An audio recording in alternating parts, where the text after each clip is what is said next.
नमस्कार मित्रों, धर्म कथा में आपका स्वागत है। आज के कथा का प्रसंग है भगवान शिव के तीसरे नेत्र के खुलने का कारण और उसका रहस्य। मित्रों, शास्त्र में कहा गया है कि कथा सुनते हुए कथा को बीच में नहीं छोड़ना चाहिए। क्या आपने कभी सोचा है कि भगवान शिव को त्रिनेत्रधारी क्यों कहा जाता है? तीन नेत्र, तीन दिशाएं नहीं बल्कि तीन अवस्थाएं, भूत, भविष्य और वर्तमान की ओर एक साथ खुलने वाली दृष्टि। शिव के तीसरे नेत्र को केवल अग्नि का स्रोत मान लेना एक भूल होगी। वह केवल विनाशक नहीं, जागृत चेतना का प्रतीक है। लेकिन क्या आपने सुना है कि यह तीसरा नेत्र एक दिन प्रेम को भस्म कर बैठा था? यह कहानी है कामदेव दहन की।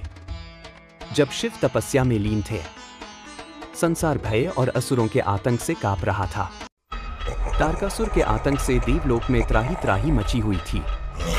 तारकासुर को वरदान था कि उसकी मृत्यु केवल शिव के पुत्र के द्वारा ही हो सकती है।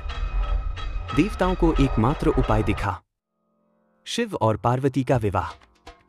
और उनके प्रेम को जगाने के लिए देवों ने चुना कामदेव को।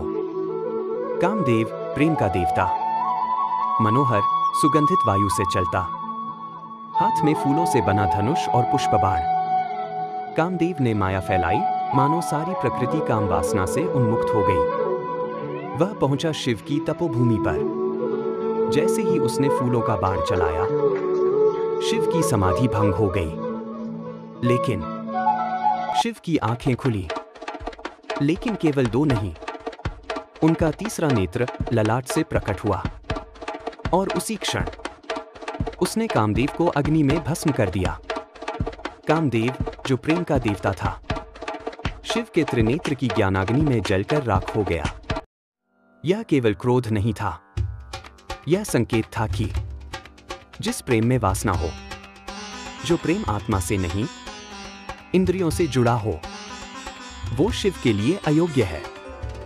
शिव का त्रिनेत्र माया को भेदता है, मोह को मिटाता है और आत्मा को प्रकाश देता है। त्रिनेत्रम चत्रिकालज्ञम त्रिलोक्यम त्रिलक्षणम। वे त्रिनेत्रधारी हैं जो तीनों कालों को जानते हैं, तीनों लोकों को देख सकते हैं। शिव का तीसरा नेत्र कोई कल्पना नहीं, वह हमें याद दिलाता है कि जब अहंकार, मोह और भ्रम बढ़ जाए तो उन्हें जला देना चाहिए। इसलिए शिव त्रिनेत्रधारी हैं, क्योंकि केवल वे ही हैं जो देखते नहीं, भेदते हैं। मित्रों, ये कथा प्रसंग आपको कैसा लगा? यदि ये कथा आपको अच्छी लगी तो कृपया लाइक करें और चैनल को सब्सक्राइब करें। हर हर महादेव।